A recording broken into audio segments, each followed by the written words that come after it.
She's got 2 kids, but for once, like on her resume and her bio, I thought I had one up on her because I have 5. So we were comparing notes, and I realized I need to talk to her more after this because hers are 9 and 11, and mine are like 10, 8, 6, 4, 2. So she's like a couple years ahead of me in the raising kids box. So she's also a couple years ahead of me on a few other things. Kerry Gorgone has her MBA. I don't. She's a lawyer. I'm not. She podcasts. I haven't started yet. But she's runs the podcast and marketing props. So we're really excited to have her here. I found out she grew up in Florida, so with good timing, she just moved. She said that eye of the hurricane actually went over her hometown. So she comes to us from Tennessee today. We're excited to bring her to you. Her title of her talk she's giving today, and by the way, during her talk, if you might remember from last year, but she loves the interaction. So if you've got a question while it's going on, we've got a mic to go around, so that you don't forget what that question was at the end. Just raise your hand, mic will come around, you can interrupt her. Again, she's a mom. Remember, she has 2 kids. Used to interruptions, so just interrupt her, ask your question, and she'll be able to keep flowing. So the title of our talk today is The Ins and Outs of Influence, how to create an influencer marketing program without any of the downside. So let's give a warm Lancaster round of applause to Kerry. Thank you, Kerry. Picture for my Instagram. Thanks. I didn't want to turn that on too early. You never know, you know what I mean? So apparently I've got a few things on our moderator over there, but he's very tall. So I think that's an accomplishment I cannot hope to achieve without some platform shoes. I keep telling myself someday I'll get myself some of those platform shoes that have goldfish inside, like from the 70s, but I don't think you can get those anymore except maybe on eBay. My presentation's not showing now, but it was. Let's start over again. See what I did wrong. You guys, the weather here is murder on my hair. I just want to mention that. So this is how I normally look. At a disadvantage here. I swear I've not touched it. I just got here. You guys will tell him, right? I didn't do anything.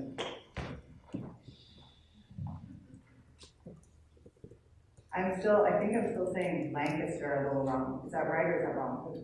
I'm from Boston originally. I can't. It's really hard for me to remember. Thank you. I mean, I try, but people tell me all the time that my Boston sneaks out usually when I'm aggravated. So I'll try not to get upset in the effort to communicate effectively today. So I'm so excited to be back. As you heard, my name is Kerry Gorgone. I had the honor of speaking here last year about live streaming video, which I think we're doing some of that today. So I'm really excited to be back today to talk about influencer marketing. Now, who here is influential? Yeah, right? You have to at least think that you're influential. Who's going to if you don't, right? No, I'm really excited to talk with you. I had the chance last year speaking here, and I met Chris Bradley, the organizer, who was one of the students in my class at Wholesale University, which was fun when I was teaching. I was a teacher before I got into training. It seemed like a natural enough transition. I did want to mention that I have a handout for you guys, so if you're one of those copious note takers, you'll love this because it's got all the links that I'm going to talk about, all the key points and stuff like that, so definitely go get you some of that. It's a little early to be dropping extensive note taking on you guys. So you can take a picture of this. It doesn't look that great, but I'll bring it up again at the end so you guys won't miss it. Okay? All right. So the important thing to know about influencer marketing, first and foremost, is that it works. For every dollar spent on influencer marketing, brands earn $6.50. So a little quick math indicates it's a pretty good investment, right? When it's done correctly. People find recommendations from their peers 92% effective, as opposed to ads, like 8% of them trust them. So if you're talking about trust, influencer marketing is definitely the way to go. We're going to talk about some provisos, like we trust people, but only to a point, right? We trust them until we don't trust them anymore. So we're going to talk about how to do influencer marketing right and pick the right influencers. But brands are spending a lot of money on influencer marketing. That alone would not be enough reason for me to recommend it. but they are spending $255 million a year on influencer marketing at this point. So brands like Adobe and Ford are using influencer marketing to their advantage, but there's no reason a smaller business couldn't. Any business can really benefit. Before we delve heavily into what I'm going to talk about, I wanted to mention this excellent post from Christopher Penn. If you're not familiar with his work, check it out. He's brilliant. He's got some preliminary questions about influencer marketing and why it goes wrong, and some suggestions for preventing a train wreck. So here's some things he recommends you ask. Why? Why are you doing influencer marketing in the first place? Like, what kinds of things can influencers do for you that other kinds of marketing tactics can't? If you're able to think about that, you'll be a lot less likely to have influencers doing things that look like advertising, because you can do advertising right elsewhere. We also look at how. How are you going to use these people, right, to your best advantage? What networks are they active on? How are you going to measure success of the program? All things like that are critically important to think about before you start. Then we'll also look at what topic or topics should they be influential in. You'd be surprised how many people just look at the size of a Twitter following and go, that person is someone we need to be involved with. Like, not necessarily, right? If you look at what they're tweeting, half the time it's, be your best self. Live your best life. You're influential in what? Being alive. Congratulations, right? So is my mom. So a lot of things to think about there. You also want to think about how quickly you're going to need results from this, right? So if you have a product launch coming up next month, you want results like today. But if you're looking at a more long-term strategy to raise brand awareness or become a thought leader in a particular industry, it could be 18 months to 2 years, that plan. It could take time to come to fruition. So think about how quickly you're going to be looking for results. And after you've thought more about all those things, that's the time at which you think about who you need to target. So just some preliminary thinking will go a long way towards making your influencer marketing more successful. The problem for most people is you want to use influencer marketing, but you're not really sure the best way to go about it, and you're not sure what it entails, what risks might be involved. So here's the first problem I see all the time, is picking the wrong influencers. And I'll tell you a little story. Our keynote at the end of the day is Ann Handley from Marketing Props, who is my boss, and I love her. She's great. Is she here? No, okay. But I still love her. She co-wrote a book with Cece Chapman, who's a good friend of mine too, about content marketing. It's called Content Rules. So he also had on the side a site called Digital Dads, and it was about, guess what it was about, you guys? You never got it. It's about being a dad. See, she is influential. Okay. So it's about being a dad, and he would get pitches all the time, but because his name is Cece, he got mom blogger pitches too, and dad blogger pitches. So very often the wrong type of fit for him. This one was great because Raghu didn't talk to Cece directly at all. What they did was mention him on Twitter and say, do your kids like it when you make dinner? Because he's a dad, and dads can't make dinner. Are there any dads here? Y'all don't make dinner. No. So I'm from Boston, but I live in the South now, so now I say y'all. You guys, all right, civics team said. So he got pitched in this really backwards, inappropriate way by Raghu, and they didn't just imply, they outright said that dads can't make dinner. They had this pretty insulting video with it. Well, he was really pissed to beat the band, and this was me. I was like, this is going to be good, you guys. Like, CC is not one to just sit down for a broad generalization. It's going to be awesome. And he didn't disappoint. So he did blog about their video. He did talk about Raghu. A lot, as it turned out. All about the things that they had done wrong. He also blogged about the things they could have done better and gave them some free marketing advice, because he knows a little something about marketing. So they got a lot of free press, and they got a lot of free marketing advice. So that was pretty awesome. And then he came full circle after he talked to someone at Unilever and said, all right, guys, I just want to let you know they've done the right thing. I talked to them, they see the error of their ways. Like, I mean, this is my last post about Raghu. It was his last post, like 3 blog posts on this pretty popular blog. Lots of tweets, lots of conversations. And he's like, this is it, this is it. So did they get coverage? Yeah, they got coverage. Yes, sir. Probably just not coverage, they wanted. So the first problem with influencer marketing, well, one of the first problems is picking the wrong influencers. You gotta make sure you know who you're talking to before you just roll on in there, right? With your Raghu dad tweets. Another problem is not setting goals for yourself and your plan. I had a person approach me at a conference where I was speaking to two mom bloggers, actually, Season didn't say. And they said, we've got an idea for a magazine for mom bloggers, a printed magazine. I'm like, you know that mom bloggers are like online, right? And he's like, yeah, but it'll be cool and retro. And I was like, all right. I mean, I like books. I still like printed books, so I saw the appeal. So he said, we want you to be on our influencer advisor board, whatever. And I asked, well, what will I have to do? Seemed like a reasonable question, right? He had no idea. He's like, well, this person's on it, and this person, and this person. I'm like, that's great, know them, like them, but what do I have to do? I finally ended up saying, just send me more information about it, because I kind of don't get it. I ended up saying that I would help him. And so I was listed with this advisory board, but he never once gave me something actually tangible to do to help him with this launch. And I thought, God, what a wasted opportunity. Because all the people he had on this advisory board were not only really knowledgeable people, but willing to help. Especially for a group like mom bloggers, it's close to my heart, because my first podcast was a pregnancy podcast, which I did because I thought, if I don't like this, I'm getting out of it. When the pregnancy's over, I could be like, podcast is over, pregnancy's done. But so I have an affinity for mom bloggers. I would have been glad to help him, like, to a point, right? But he never gave me anything to do. That's a wasted opportunity. That's another problem you see a lot. And then the last problem is that there are certain risks involved when working with influencers to create sponsored content that a lot of people just aren't aware of, through no fault of your own. I mean, we don't all live and breathe the worst possible case scenario like we do in law school, right? But you don't think of these things. So there was an instance recently in which Warner Brothers commissioned a bunch of YouTube bloggers, well, bloggers is so awkward to say, right? Bloggers, something else. YouTubers. Got a bunch of YouTubers to make videos where they played one of their new games, Shadows, is it Shadows or Shadow? Shadow. Shadow, singular, of Mordor. Just one guy in the whole game, Shadow of Mordor.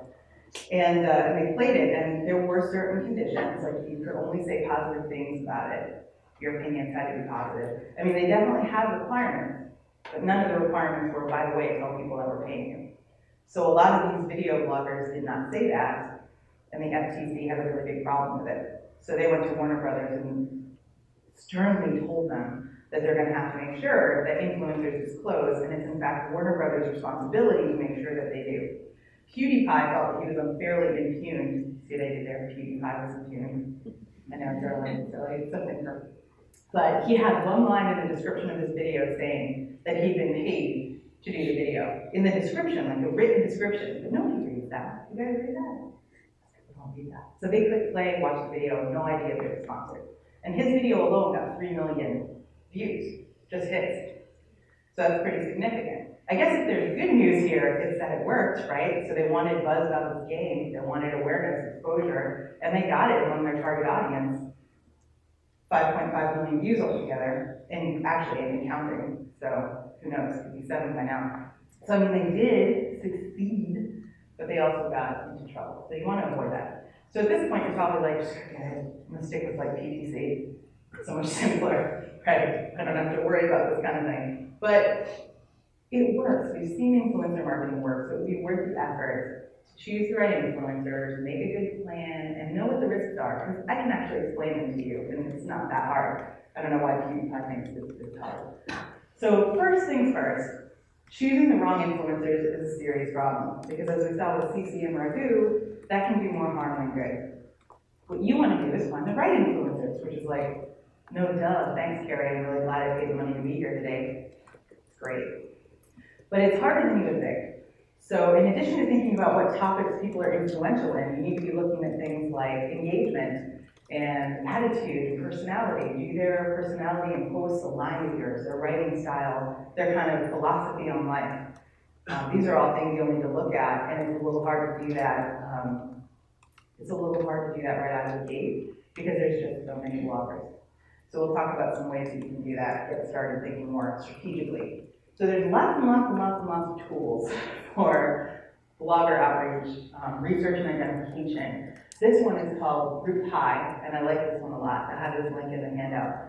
But they've got millions of blogs that they index. So you could search by topic, you could sort, filter, however way you want, by follower count or recency of posts, things like that. And it gives you a really good broad brush kind of overview of who's talking about the topics you're interested in.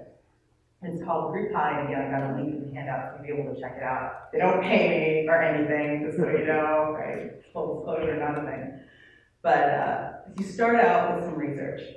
And it's pretty simple to do if you've got a tool. There's other tools that you can use too, like to show you basically who's talking about your topic. But what I like about this one and other tools like GroupHi is that you can see so much detail. If you care about Cloud Score, like they still talk about that.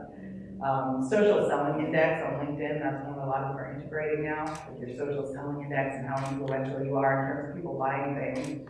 I don't know. What things, I guess, is what you care about. There are other tools, lots and lots of tools that you can use in relation to research. And again, I put these links in the handout for you so you can go and get it when this is all over. But you could use Cloud, you could use GroupHi if you wanted to. Try and think, there's just so many. BuzzSumo is another one. All of these will help you to research kind of at first pass who's talking about topics that interest you. And once you've done that and figured it out, if you can't afford one of those tools, you can step back and do some of the research yourself. So you could search Google, that's pretty simple, right? But you can use hashtags on Twitter, Instagram, other places. I did a search for this, I want to say it was like green cleaning or something like that. And you can find people who are tweeting and talking about your industry. You can even get a good sense of who's working in the industry as an influencer or blogger, just by what they're sharing. So you can do a lot of research yourself, even if you're a small business, and some of these other tools that are really robust and have analytics and stuff. If that's too expensive, you can do this work yourself. It doesn't take even that much longer. It just, a little longer, but.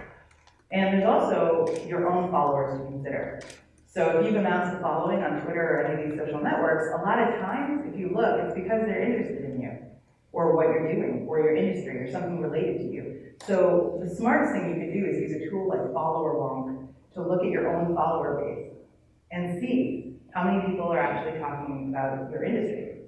Some of them will be talking about you, and you can pick that up with a tool like Social Mention or just by searching Twitter, using any number of tools. But who's talking about your industry more broadly can be more valuable to you because maybe they're actually working, with a competitor right now, they don't know you exist, or maybe they're interested in what you do, but they don't know you. So this is a way to identify who among your follower base is interested, which is great because people who are already interested in you are going to be predisposed to be nice, right? We all want our influencers to be nice. So if you want to build a long, beneficial relationship with influencers and turn them into brand ambassadors, like even past the time at which you're paying them to do anything for you, then a lot of times looking straight at your own follower base is a great place to start. One other thing to think about, a quick Google search seems like really basic, but it's a great place to start because Google has so many geographic parameters. So if you're looking to find an influencer in fitness in Lancaster area, then you could do a search and find the people who are blogging about fitness in your area. If you're a brick and mortar business with geographic considerations, then this could be a fantastic way to find people right in your area because that's who you need in a lot of ways, right? I mean, you can certainly benefit by working with somebody who's influential globally, but that's very expensive. If you're looking for someone who might be more willing to work with a smaller business, looking locally a lot of times can really help. They want that exposure, they need it more. And then after that, you're going to take a more manual approach. A lot of people don't love that because it sounds like work. It is work, a little bit. But it's worth it, I promise you. I would rather have 12 really well-researched influencers that are a good fit for my brand specifically than 100 names from GroupHi that haven't been vetted. And the reason for that is somebody could be within your industry and maybe they'd be a great influencer for your competitor who's, snarkier than you or something. But maybe they wouldn't work out so well for you. Maybe if you get snarky with your followers, you're going to be a snark, right? So do that manual research. We'll talk about some things you need to be looking at. First of all, do they post consistently? Do they post often enough? Regularly, if you will. So my own blog is very sad. I'm a poor influencer in that regard. But it's because I write for other people. So this is one of my posts that went on Matt Collier's blog, mattcollier.com. I post on marketing profs every week. Mark Schaefer's blog, he was our keynote last year. I post on his blog once a month. So I'm there, I'm around. But look at the last time they posted. If it's like 3-4 years ago, they're kind of not that right. So that's one thing, just one of many considerations to think about. You can sort through some of that stuff with a tool like Group High, but if you, again, if you can't afford it or if you just don't want to take the time, then this is real simple to just take a look, see what they're doing. Are they engaged? Do they get comments on their posts? Some places have shut comments down on their website. Have you seen that with Copy Blogger and some other ones? They have their reasons for doing it. If they've done that, then take a look at where people have posted their content in social networks and see if they're getting comments from people. And if they're getting comments, are they answering them? Right? Are they answering questions? How open are they to engaging with their audience? Because if all you do is come out and broadcast to your audience and then go away and don't answer any questions, there's limited value there. I'm not saying that they're not influential in some way, but they don't know their audience as well as they could. And for you, that makes them less valuable. You want someone whose audience knows them, trusts them, so that by proxy, they'll trust you. That's not going to happen if the person won't even talk to their audience, right? It's like, oh good, you're still here. Buy my ebook. It's not good. And then we talked a teensy bit about this, but is the influencer a fit for your brand? And to know this, you really have to look at their posts. Because if Raghu had looked at CC Chapman's posts about being a father, they would have known that he's a very engaged and active father, that he does most of the cooking in his household. It wouldn't have taken more than looking at 1 to 2 posts to get that sense from him. They would also probably have realized he's a dangerous person to discriminate, right? If they looked at his stuff, because he's very vocal about people that, about social justice and stuff. So take a look, and the only way you're going to know that stuff is to look manually. One example of an influencer, if you just look at kind of how they live on Instagram or whatever social network you're targeting, just look at their own approach to how they do things. If you were looking for someone who was fun and informal and seemed really friendly and approachable, then Ann Hanley is a super influencer, because all of her Instagram posts and Snapchats and everything else feel very personal and approachable. So if your brand is more standoffish, and I shouldn't say that as negative, but if your brand is more formal, your service is somewhat more professionally distanced, right, like financial planning or something, maybe you don't want an influencer that feels like they could be sitting next to you in the car on the way to Lollapalooza or something. Is that dated? Lollapalooza was old. What's the newest thing? It's not Fire Festival. That didn't go well. I remember that. So now you guys are going to try. If you were opening a resort and you wanted to get influencers in for your soft open, which of these 3 do you think would be good? It's tough for you to read, so I'll tell you a little bit about them. Brian Fanzo, who likes yellow font for reasons I can't understand. He's a millennial influencer, does a lot of work with live streaming, really well known for being a millennial. And I'm like, you're pushing it, Brian. No, I'm just kidding. I love Brian. Oh, yeah. Ann Tran, travel blogger, posts all against what she posts about yet. Travel?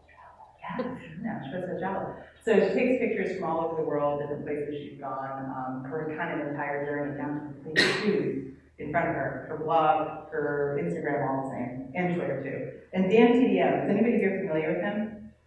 No? I feel like he has joint custody of my kids because he plays videos so much. He's a gamer, and he plays games live on YouTube, and people watch him. It's totally a thing, you guys, I swear it is. And I hear his voice in my house so much, it's like he lives with me. So looking just at these 3, if you were to pick one for your resort, it would be, yeah, right, it's kind of easy. If you were skewing towards the millennial demographic, if there was something about your resort that made it more appealing to millennials, maybe you would consider Brian, because he would probably do some really cool live streaming stuff. But if you're straight ahead travel, then Ann's definitely a choice. And I just put Dan TDM in there because, I don't know, I feel like he's part of my life now. You guys, I can't get away from it. All right, so let's go a little more geographically relevant. You're in Australia and you've got a resort. Who are you going to invite of these 3? We've got Whitney, who's an Austin blogger, specializes in talking about her experiences with camping. Maybe she'll sidestep and go into glamping if your resort is super into camping, I don't know. But she's in the Texas area. In the middle, you've got a journalist, a travel journalist, who's based in Australia, exclusively focused on travel. And on the right-hand side, you've got Adele, who's got a little bit of a mix. So there's some fashion, there's some travel, there's some technology stuff. So at first pass, if you're opening a resort in Australia, what do you think you want? You're pointing, I can't tell from here. Which one is it? The guy. The guy, okay, yeah. Fair dinkum. I didn't want to say that. Yeah, fair dinkum traveler. You didn't want to say it? I don't blame you. I think it's okay. I don't know, I'm not Australian, if anybody is. At first pass, that would make sense, right? And there's not like a wrong answer.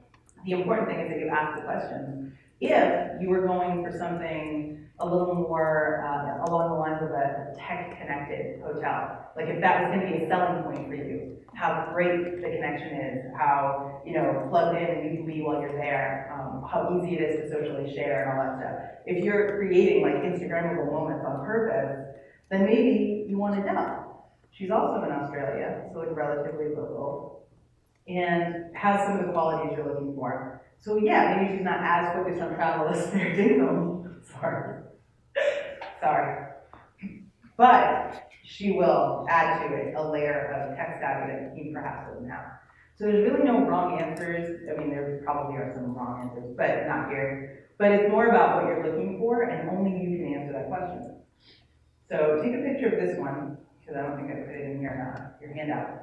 But when you're thinking about doing your influencer marketing, just put together, it's almost like a mission statement for it. And ask yourself, we're focusing on influencers who have authority in topic A and topic B, or topic 1, topic 2, whatever. Just know what you want them influential in. So maybe it's cleaning, but it's also green cleaning, right? Or maybe it's travel, but it's also adventure travel. So there are niches within each section that you need to be thinking about. If you're talking automobile, is it muscle cars or is it like energy hybrids? There's definitely a difference, right? I mean, I drive a CRV, but I really want a Challenger or a Mustang. I feel a little sad that I don't have one yet, but someday I'll get there. It's tough when you're a kid, I keep telling them though, if I just get that Challenger, you can squish into the back now and you'll be so happy when you're like 16 that you have a Challenger. But think about what topics you're looking for. Then think about the networks you're going to use specifically, right? Not everybody has reach across every single social network. So if you're looking to do an Instagram campaign, you're looking real specifically for an Instagram influencer. Maybe you care about Twitter. Maybe you're more into Facebook, simply because everybody is on it. Everybody and their mom and their grandma at this point. Is anybody not? Or do we have any like conscientious Facebook objectors here? No. I know. Fewer and fewer of them. So you're thinking about what they're influential in and where you want them to be influential. Think about that. And then finally, think about the characteristics they need to have to align with your target audience. And only you can really answer what that is. So again, we're thinking about people who are interested in one specific aspect of cars, like muscle cars, or are we thinking about something a little more broader than that? So are they conservative or are they liberal? Male, female, fun and personal or authoritative and knowledgeable. Like, there's a lot of characteristics that are sort of that softer thing, softer knowledge about people. And you're going to have to think about what kind of person you want to align yourself with. So think about that before you kind of dive in and start even looking for people. Think about where they're going to be influential, what they're influential in, and a little bit more about who they are. So we got to slow down a little bit.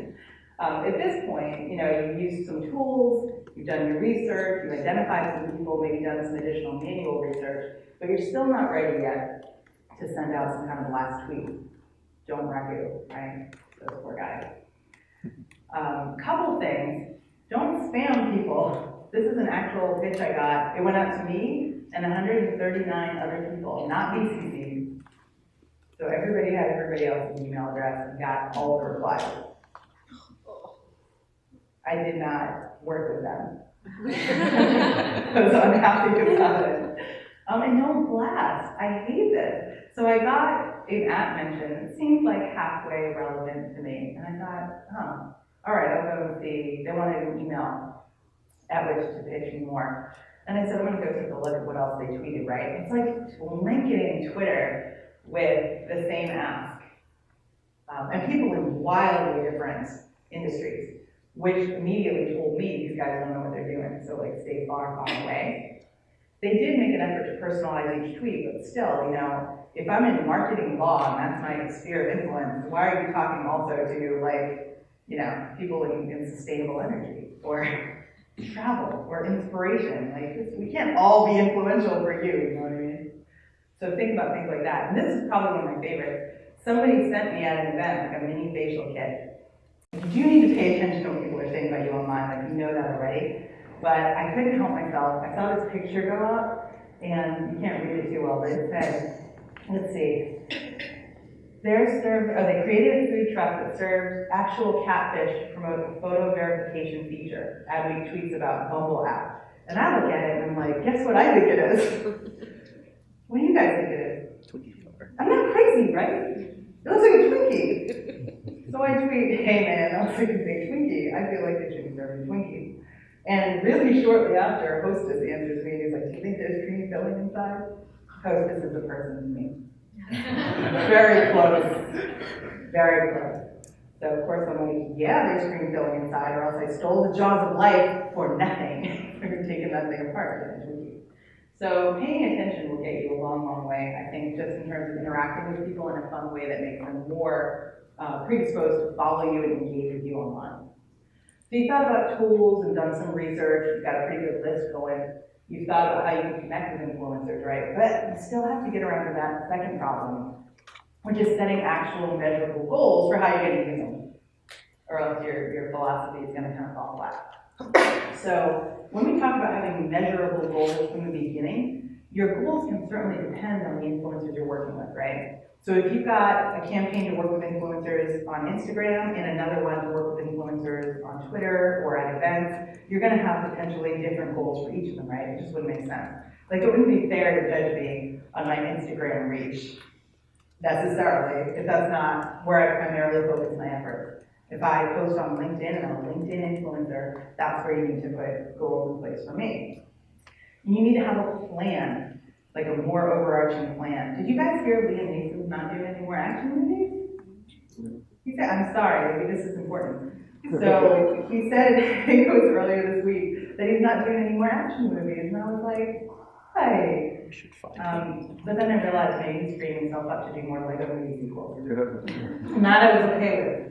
So I said, okay. So you need to create a plan, and obviously a very important part of that plan is goals and measures, which we'll talk more about, but there are other things to think about too. How you're going to select influencers, that's that picture you just showed of the mission statement, that's one way.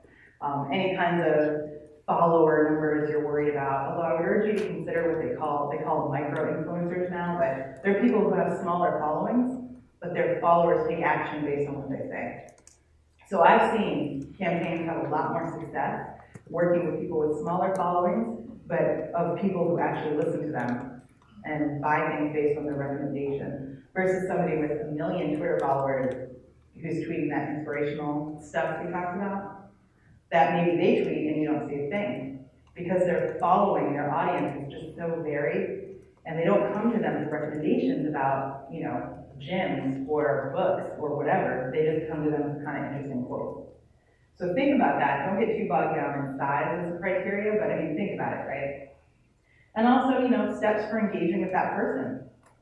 There was somebody in a room somewhere at Gorgone that was like, you know what we should do? We should just mention a bunch of dads and ask if their family likes when they cook dinner. Like, that was an idea, you guys. They thought of it. Don't do things like that. But do think about how you're going to engage, and maybe take a tack a little bit more like Ford, and a little bit less like Gorgone. And then have a timeline for your campaign. As we've mentioned, if you've got a really specific thing you're trying to do and accomplish within a short time, your time frame is going to be shorter. If you're thinking about building a campaign that's going to last you through the years, like an army of brand ambassadors, that's going to take 18 months to 2 years, maybe longer, depending. So, like how much turnover there is kind of among your influencer base. Sometimes people get sick of a topic. I get sick of topics. Do you? No, I'm not going to get sick of Twinkies though. That one's sticking. That one's sticking for sure. Have a plan. I'll talk about this in a second. But for between campaigns, you don't want your relationship with those influencers to get cold, like pasta left on the table. I'm sorry, I can't think where I go along. So think about ways in between campaigns that you can stay in touch with people, and we'll talk about some ways to do that. And then your budget, obviously you need to think about things like that, because really good influencers won't work for free, like typically. It depends what you're looking for. If you just want people to try your product, maybe sending out sample products would be enough to get people to talk about it, but If you want someone to come to your soft open at your resort and cover things in a quality way and create really engaging content that takes a lot of work, you're gonna have to think about potentially paying them something. And then have a contract that you use for individuals, like individual influencers. It's gonna be a little different for each one, right? Because they have different goals and metrics. They have different websites that they use, that they're active on. So you need it to be kind of reflective of that. Just to come back to your goals, if you're thinking about what Ford did, at a certain point they decided, as a company, they wanted to take over the conversation at the North American International Auto Show in Detroit. Has anybody been there? It's in December. It's freezing cold in Detroit in December, right? But people come from all over the world to see cars at the show. Prototypes, new cars, what's happening. If you're into the automotive industry, this is where you go. So Ford really wanted to do more there. So they brought a group of influencers out there. I think they started doing it in 2013. I got to go once or twice later because I learned my muscle later on. But they had real specific goals for achieving mentions, share of voice, things like that at the event itself, because that was what they were trying to achieve. I'll encourage you in just a minute to think about things that are going to drive your bottom line more specifically, but if you're going for share of voice, know that and have it written down somewhere how much you want. So what they achieved in this single first year was 2,200 mentions. They've far eclipsed that now. 5 million people reached, far eclipsed that one now. And a 40% share of voice, I know that is, a 40% share of voice, where normally they'd have a 9.5%. So they were, by a good margin, the most talked about brand at the North American International Auto Show, because they brought in a team of people who used these different social networks, and it was a wide swath of people. There were auto influencers, family bloggers, because they need to buy, Ford vehicles potentially too. People on Instagram, people on, I can't remember if, which live video thing was in vogue then. Might even been like Periscope, one of those newer ones at the time. But they brought them out, and because they had such a varied group of influencers with this common interest in cars, they managed to meet all of their goals. So here's some things you can measure. And as I mentioned, there are a lot of things to think about when it comes to what's going to work for you specifically. I tend to focus on things that I can attribute directly to the funnel. So leads, right, in my email database, because then I can nurture the hell out of them until they love me. Downloads, you can measure, so you get people to enter their information, did they download your stuff. Video views, depends, right? If it's a product video, then that view is worth more than if it's just like a fun content marketing style intro video. Think about some things like that. Also with video views, I'd really encourage you to think about how long people watch and what they do when they're gone. Because I've had a lot of people say, that video doesn't work. People click away from it. And it's like, yeah, but they click away to buy, so it's good, right? So don't get rid of it just because it looks like people go. Like, take a holistic look at your analytics around any particular piece of content you generate through your influencer campaigns, because you don't want to abandon an asset that's actually working for you. Okay, and then video, visitors to your website, obviously, referral visitors. You bet I look at an influencer campaign, like see exactly who sent you, how many people, and that's a simple thing, just setting up a trackable link for each influencer. I know Maker's Mark does an amazing job. They give people like brand ambassador cards for Maker's Mark bourbon, and they give them out so people get a discount. It's all trackable. So I love things that are trackable that relate directly to revenue. Do you guys like money too? We could be best friends. Okay. So at this point, when you've got your influencer group together, there's a really good chance that they feel positively about you and they want to help you. So you have to help them help you. And the way you do that is by doing the things we talked about, having a plan and making an effort to collaborate with them where they're influential, right? So there's a really good article. I don't know if you guys are familiar with Erica Healed or Health. If I'm not that familiar with her, I can say if it's Healed or Health, but I love her. So, because to me, she's SF Erica on Twitter. She wrote a good article. It's really interesting about the ways you can collaborate with people, and I can tell you from experience that these work. So you could, if you gave it some thought, figure out where their particular audience aligns with yours the most. You could be a guest on their podcast or have them on yours. You could write a blog post for their website or invite them to write on your company blog, right? You could definitely do that. You could co-host a webinar with them if they're engaging, right? This is why it matters. You got to pick the right influencers. Because if you want to do webinars, pick somebody who's interesting to look at while they're like, who's engaging, energized. Have you sat through that webinar? I have. I hope it wasn't one of mine that you saw. That was bad. Get them to speak at your conference. If you have a user conference and you get influencers who use and love your product, invite them to come and talk at your conference. I mean, it'll be good for them. I know I hate to use the word exposure like it's currency because it's not necessarily, but if it gets them access to an audience, that they are wanting, then have them speak at your conference. Their enthusiasm and familiarity with your product, their knowledge can only help. And you're forming a relationship with the influencer, you're also benefiting your user base. So all these things can kind of cross-pollinate, which is one of the things I look for in a collaboration. And then there's always the live tweeting and live blogging from your event. Are you guys live tweeting? It's too early. Save it for later, or are you live tweeting? Thanks. Thanks in the back. Money, checks in the mail. Do people use checks? I gotta update my whole routine, you guys. I'm so 90s. But there are a lot more things that you could look at on Erica's article for ideas for collaboration. She does talk a little bit too about what should go in the agreement, not from a legal standpoint, but from a practical standpoint, but I'll tell you what needs to be in the agreement from both. So here we are again, plan, but you need to monitor your progress. If you've used one of the tools we talked about earlier for setting up your whole campaign, it's super, super easy.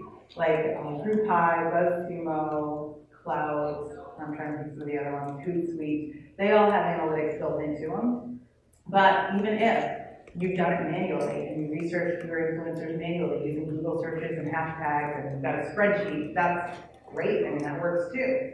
So if you just want to look quickly at social mentions, there is, funnily enough, a website called Social Mentions that you can use. You probably use it already. But it's really good for tracking mentions during an influencer campaign. So you can see in real time who's talking about you. It even gives you a sense of how much they like you at that time. Like the sentiment, is it positive, negative, or neutral? And if you feel bad about neutral, at least it's not negative, right? So try to keep that in mind. But it's important to keep an eye on things. It's one of the most popular tools with social mentions. So at this point, you're like, I'm ready to go now, right? I wasn't before, but now I am. I don't know who this girl is, that way. I apologize to her.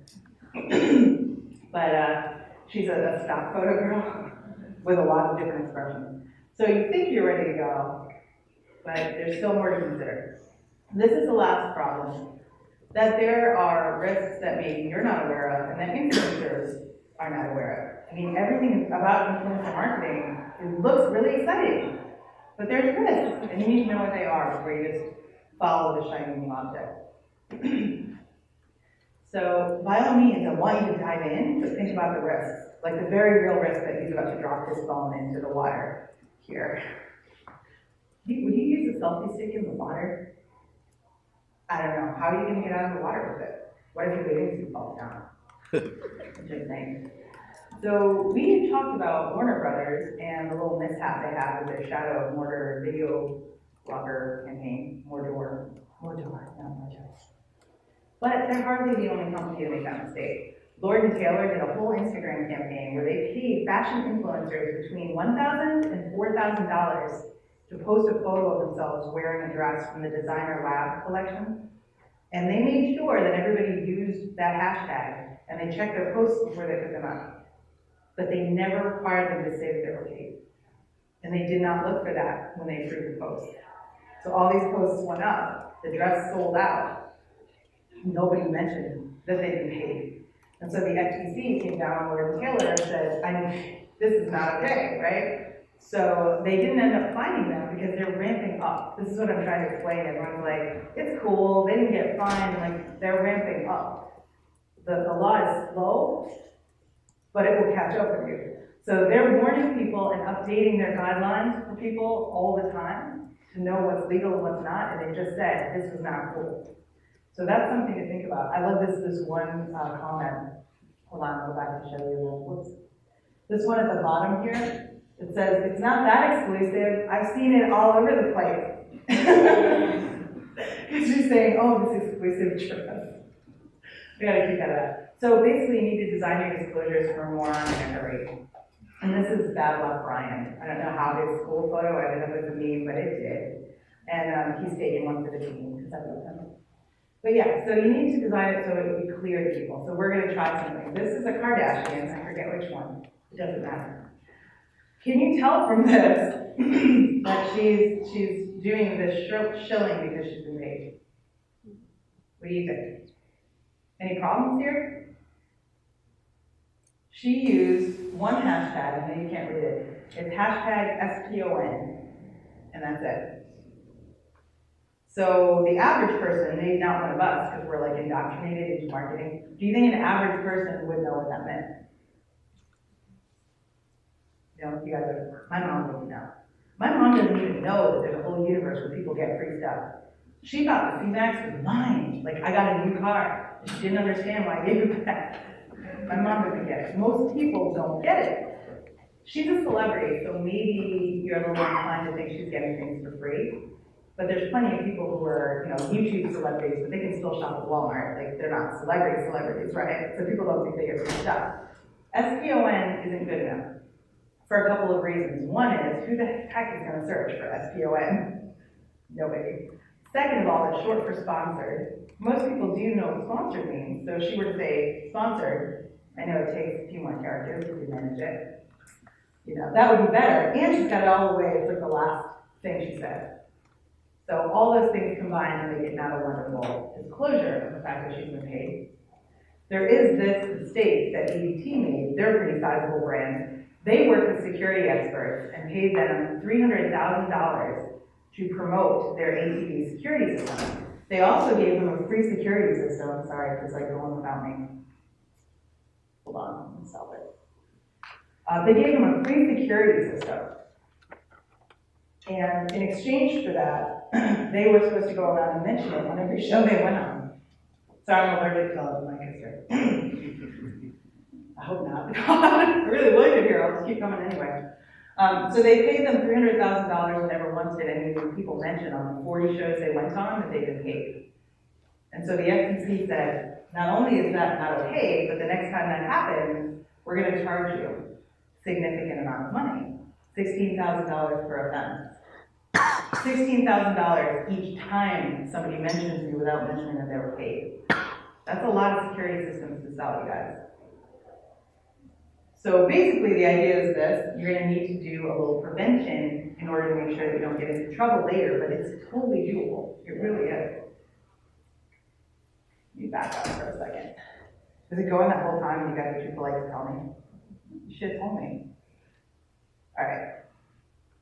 I'm going to stay here because I don't trust this thing now. So first of all, if you saw this go by, this is what happens when lawyers try to do fun marketing things. And the lawyers at the FTC were like, I know, we'll call it the 4 Ps. You know what it's like. There we go. We'll call it the 4 Ps because it's catchy. This is what you're supposed to do with disclosures. You're supposed to worry about placement, so like where it is in relation to the claim that's qualifying. Proximity, so they've got to be able to see it before they go away and spend money. Prominence and presentation order, the 4 Ps. All it means is it's supposed to be massively huge, impossible to miss, and you can't let people they can't scroll or zoom in order to see it. It needs to be front and center. And it's your responsibility as a brand, or your client's responsibility, to make sure that people read those disclosures before they go spend money. If they don't, that's a problem for you. So how do you fit disclosures in social posts? Because we all know 140 characters ain't much. The FTC basically said, we do not care, do this again, we do not care how you fit it, but you must fit it. So if you see here, in Facebook, they actually are really good about telling you what is sponsored. It's pretty simple to figure it out. If you're working in another social network like Twitter, you could use sponsored the entire word. You could say free gift. You could say, thanks for the free whatever. There's a lot of ways you could do it. But what I was getting at here is it doesn't necessarily have to involve a hashtag. Like, I don't know that anybody searches for hashtag ad or hashtag SPON. Seeing this thing. You could save yourself the hassle and just use natural language. Like, my boss, Ann Hampley, is speaking here later. Disclosure, she's my boss, right? I think you got it. Or my employer. This one says, my cool company is hosting an event. So you get the sense that she's working there, and that's exactly what you should have. I do love that Snoop Dogg once did an ad for the Toyota minivan, the Swagger Wagon. And just because it's him, I've kept it. It's an older one, but God, I love it. Can you imagine Snoop Dogg in a minivan? Not think about it. So you want to require your influencers to disclose, and that means in writing in the contract, it should say, you must comply with FTC requirements. Dang it. I'm just going to leave it. So, there we go. In the contract itself, specify that you expect them to disclose, because a lot of bloggers don't know that these requirements even exist. And if they know, they think that you kind of want them sometimes to hide the ball so that they're more influential, so that their audience doesn't view them as showing. And of course, the problem with that is simply that people aren't going to trust them anymore. And if people don't trust your influencers anymore, what value do they have? I should just leave it on the bad left Brian guy. I love him. So, if you're taking one single thing away from this, I really hope it's that people ought to be disclosing when they get stuff for free. Is that what you're getting? Yeah. The language you use isn't so very important. I'm just gonna ignore what I put there. The language that you use matters less than getting the message across clearly to people. So if you were compensated, you could say this content is sponsored, or I received compensation, or they paid my expenses to this resort in Australia, that kind of thing. It doesn't have to be complicated. I think people overcomplicate things. If you're on Twitter, you could say ad, but then when people click through to the blogger's blog post, make sure that they've got a pretty lengthy explanation at the top of exactly what they got. Like when I had the CMAX, I put up there, and then the Rob Hart photo, because that's like early in the day for that. That's funny. But if you're going to use these kinds of things, make sure the language on the blog post itself is very clear. Just explain what you got for free, like if it was a free blog test drive or whatever, and then make sure it's visible before people ever read the post. You might have to use a pop-up if it's on mobile, you know, unfortunate, or make sure it's at the top, or for sure make sure they read it before they leave your site to buy anything. That's critically important. So I think you can see it's not really that it's complicated, it's more like over-disclosing is better than under-disclosing. I would never try to like flirt with the line or anything like that, because the FTC is just like tightening those loopholes, like day by day. Just sued some individual bloggers for the first time. I'm gonna back up and see if I can find it. These two guys own a gaming site, and it's these guys. These guys here, bro, I won $8,000 on this website. Guess what? He owns the betting site, and he never said a thing. So that's not good, right? So they just sued them individually, he and his co-owner of that website. And Thomas Castle and Trevor Martin are going to be having some unfortunately bad months to come because of that. So I'm going to go to again. My slide shows way ahead of me. Maybe I'm running out of time here. You guys are really quiet just because it's the morning. It's pretty simple. Really, to make influencer marketing succeed, you just have to do some planning, right? Have set goals for it, and minimize legal risks. It's not as hard as people think. You could even work with top-notch influencers like Ann Hampley, as long as you make some planning. Do you see that that's the art store right down the street? You guys have really cool signs here in Lancaster. So she Instagrammed it. She didn't want to sit next to me on the plane. She had an empty seat, but she said I had to stay where I was. It hurt my feelings. I promised I'd show you the handout again. Here it is. Sorry the slides went crazy on me. But the information that I've talked about, the links that I've talked about, they're all here. But I want to hear from you. I left time during it to take questions. How much time do we have left? I can't see my watch. None. We don't have any? Okay. Well, if you have questions, I'm around today, so you can absolutely come and ask me. We'll find out what you're doing that may or may not be legal. I'm afraid to be bad news. Just kidding. Ideally, talk to me before you start. If you're already doing something illegal, Just don't tell them. Okay, thank you guys.